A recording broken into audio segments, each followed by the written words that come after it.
Natin ang report patungkol naman sa inihahandang kaso na inciting to sedition laban kay Attorney Harry Roque. Si JB Santiago ng IBC sa Balitang Pambansa.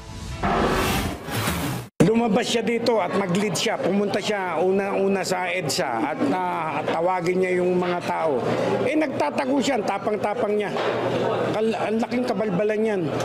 Yan ang mensahe ni NBI Director Jaime Santiago kay Attorney Harry Roque na imbis na mag-ingay online tungkol sa pag-aklas at pagbuo ng people power, lumabas muna siya sa kanyang pinagtataguan.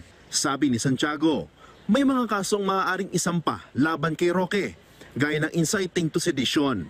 Dagdag pa niya, hindi dapat magpakampante si Roque dahil alam ng NBI ang kanyang kinaroroonan.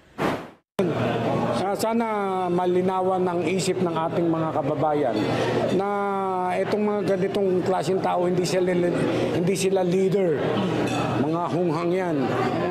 I'm sorry sa aking word, pero nakakagalit.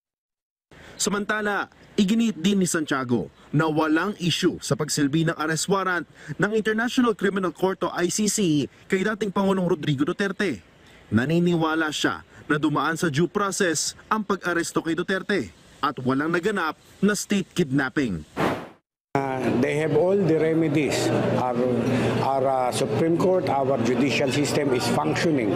They have all the remedies. Gawin nila yan. Pero wag nang magtatawag ng people power, people power. Hindi malulutas ang problema sa marahas na pamamaraan. Aniya, kahit walang pisikal na kopya ng warrant, pwedeng arestuhin ang isang akusado basta't alam ng mga otoridad na may warrant ito.